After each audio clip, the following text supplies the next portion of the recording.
Hello， 大家好，我是一言。原本我还想着说今晚我应该只是更新移民的影片而已，没有想到官方又推出了更新公告。结果还要加班。这一次的更新是下个月的感恩节活动，刚好今天也是万圣节啊。万圣节活动都还没有结束，他们就已经推出了感恩节，看来他们是真的很急。那当时这个公告我只是在微信那边看到而已，在游戏中是还没有看到的，我录音的时候啦。那么国服这边的时间是在11月11日，有可能国际服会在11月10日提前2天更新。那这一次我们的万圣节活动是转轮盘呢，在之前是7000宝石，也就等于说感恩节活动就是联盟的活动，需要通过宝石或者是购买礼包才可以完成。会有争分夺秒，也就是打野蛮人的活动，还有地图的活动，有指南针军器的活动，还有感恩节餐桌，就是我们要收集材料去煮菜的那个，不知道大家还有没有印象。不过节日活动来来去去都是差不多啦，这边就不详细介绍了。下一个埃及之战相关优化，这个各位要注意了，毕竟2个星期可以获得1次金头的机会。白银战场的调整如下：全新战场地图来袭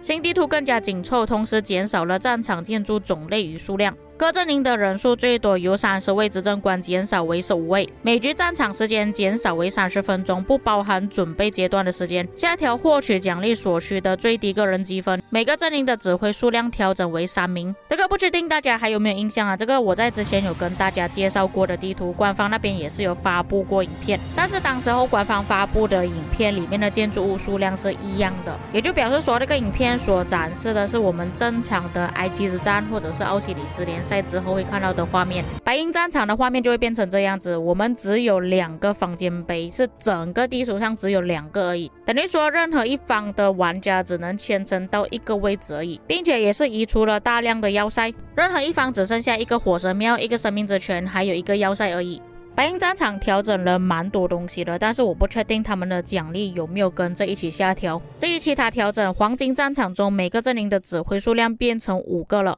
优化了埃及之战的个人数据展示，黄金战场跟白银战场的数据会分开显示了。优化了埃及之战的自定义功能，在公平模式中配置的统帅天赋装备部队存档将会被保存，不需要我们重新点过了，这个算是不错的更新了。坦白说，我个人还是蛮期待这个新的白银战场地图的，不知道打出来的效果会变成怎样。第3个部分，战斗体验相关优化。第一个长按组成按钮可调出视角高度轮盘，点击轮盘上的按钮可快速的跳转到按钮对应的视角高度。OK， 这边跟各位坦白说一下，这个东西呢，其实在万龙觉醒里面有，所以这里我就直接用万龙觉醒的画面演示给大家看了。在左下角你们可以看到有这个按钮，如果你们是直接点击按钮的话，就是放大进入我们的城市里面，然后再出来城市外面。但是如果你们长按的话，它会出现4个按钮。首先第一个按钮，现在发亮的按钮呢，就是 Building， 也就是说我们可以看到建筑物的视角，就像你们现在画面上所看到的。第2个按钮就是资源，也就是我们俗称的点点模式的大小。第3个按钮就是距离点点模式再远一点，一般是我们看地图的时候，或者是看旗帜路线的时候会使用的大小。最后一个也就是最远的距离看完整个地图的。那老实说，我个人觉得这个功能是真的很好的，只是我不知道为什么官方现在才更新啊，他们其实应该要在万龙觉醒出现的时候就应该要推出了。虽然是从万龙觉醒搬过来的，但是我还是很期待这个更新。第2点，从原本的过滤友军功能替换成过滤模式。新模式在原本功能的基础上，可以对友军、盟友和敌方部队的头像及方阵信息进行更加彻底自定义过滤。虽然我们现在过滤友军的模式也算是不错，但是不能详细的去调整啊。在更新之后可以更加详细的去调整你要过滤什么东西。像现在我们的队友全部都变成图钉啊，其实某个程度上来说也是观感不是很好而且这一次更新除了自己的队友之外，就连你的盟友还有敌人都可以调整，只是不确定出来的效果会怎么样。第3点，新增快捷战斗功能，可在设置中选择开启。在开启之后，当所有部队处于选中状态时，只是需要点击地面或者是敌对目标，选中部队就会执行移动或者是攻击指令。这个就是我之前跟大家讲过的，就是我不想要用拉了，我想要用点了。这个真的我在之前就已经有跟各位讲过，你们可以看回以前的影片。不过我觉得如果官方改的话，可以改成类似像电脑版的，因为电脑版你全选了之后，你只是需要点那个队伍进行攻击就行了，那这个就不太行了，这个就不能这样子了，他一定要你这样子操作才可以。所以是真的愿望成真啊，希望这个功能不会让我失望了。除此之外，如果你是处于在选中状态的时候，并且激战行军功能是已经开启了，那么长按地面会使选中的部队直接执行朝向该地点激战行军指令。可以选择该功能开启之后允许攻击的目标类型，选择后该功能将不会对你未选择的目标类型发起攻击。就是说它连激战行军都变得比较智能一点了。第四，画面质量中新增了战斗特效质量的高低选项。什么意思？就是把我们的画质降低一点，就不会这么卡的意思吗？第五，当游戏内同屏部队的头像超过数量上限时，将优先显示靠近萤幕中心部队的头像，并且优化屏蔽屏幕边缘的头像。这确实会有发生啊，就是画面上真的太多人的时候就不会显示出来。第六，优化战斗报告系统。哇，又在优化。现在各类报告都将显示战斗评价了，集结和驻防战斗的报告中将采用全新的战斗评价规则可以让我们更加直观的去看到这个集结跟驻防的报告到底赚不赚。这个部分我也是很期待呀。第七点，优化了派遣部队攻击野蛮人时推荐逻辑，减少擅长采集的统帅出现频率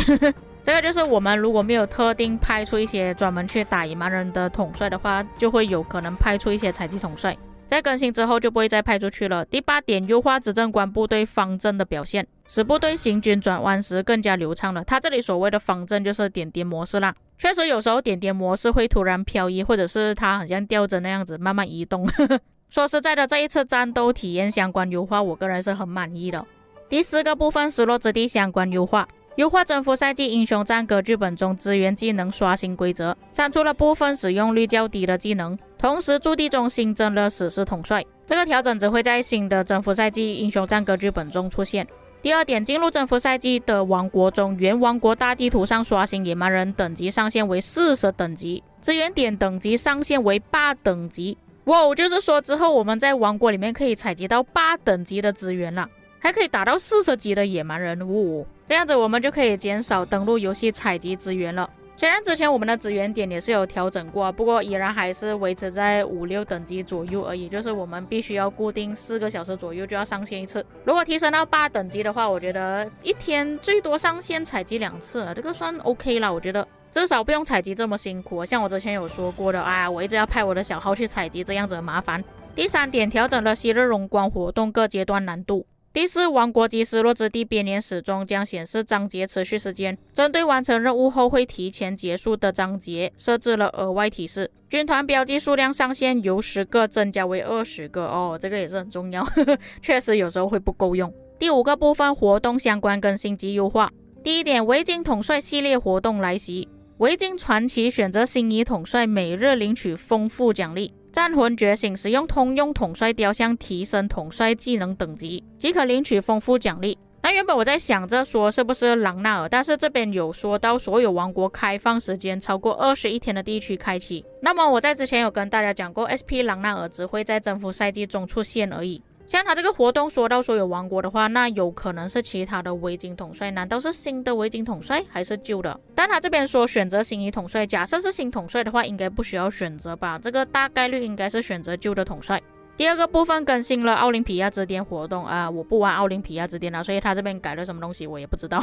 首先新增地图神机山谷，地图上将随机刷新不同等级的神机之旗，占领后将获得对应积分。修复了公平模式中博物馆文物争议未生效的问题，并优化了相关规则文本。因为我已经很久没有玩了，所以这个部分我跳过。第三点，提高了德里克弥和单次活动中机关方块的使用次数上限。这个活动我相信应该也没有多少人去玩其实这个活动还蛮坑的优化了回流活动中的适用统帅玩法，在使用传说统帅雕像进行技能升级时，将会直接兑换并使用。第五点，狂欢盛典礼包，这个是什么礼包还没有看过。基本上这里的更新不太感兴趣有一些活动甚至我都没有玩了直接跳过。其他相关优化，国王技能相关调整，在第2赛季及之后的王国新增技能激励，使范围内本王国的近战部队受到所有远程伤害降低造成的远程反击伤害提升，因为有太多玩家投诉说远程统帅太夸张了而且官方也是很厉害特意在远程统帅出现之前先推出这个技能，不然他们又收到投诉说远程统帅太强了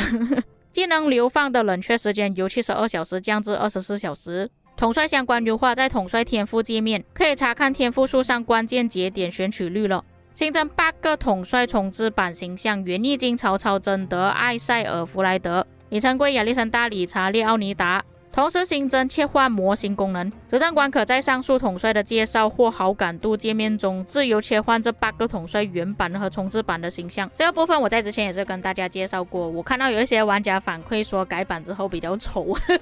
不过现在可以自由切换啊，如果你们觉得新版的比较丑的话，就用回旧的吧。第3点，更新了战役系统，奥林匹亚之巅赛罗利的危机活动加入了战役系统，各类活动将显示当前的进度，开启条件及核心奖励。第4点，优化流光彩券赠送功能，增加了执政官赠送流光彩券的来往明细，就是你可以查看之前的记录，增加了每个月可以赠送及可领取流光彩券的数量显示。第5点，聊天系统优化，优化了聊天频道和话题版频道分享的战斗类报告、军器的表现形式，开启新的失落之地话题版频道。这部分我在之前不列颠之王测试中有看到过，不过这边不能透露啦。不过在改了之后确实有比较好一点。第6点，优化并统一了桌面版本部队快捷键设置，这是说电脑版的，我比较少用电脑版了，所以各位可以自己注意一下。第7点，增强了斥候营地升级后的功能效果，同时可批量派遣斥候军进行探索了。第8点，新增朗纳尔及巅峰朗纳尔的统帅叙事，也就是说有多他们的表情包还有故事了。第9点，修改了铭文蝴蝶、正义和连环计的文本描述，使其更加符合实际效果，并不会影响铭文的实际效果。第10点，除去城市主题所带来的简易效果，这个在之前有跟大家讲过了，只会提供增益效果。第11点，新增常用语注解功能，在游戏内聊天和邮件之中会对常用语添加下划线批注，玩家点击后即可查看对应释义。我认为这个部分可能像统帅的技能描述这样子，就是有一些东西你点开之后它会有解释。那么以上就是这一次的更新内容啦，我看了之后觉得还可以吧，整体来说更新还算不错啦，至少不是更新一些需要花钱的东西。所以各位在看了之后有什么感想，可以在评论区给我知道。我们下个影片再见。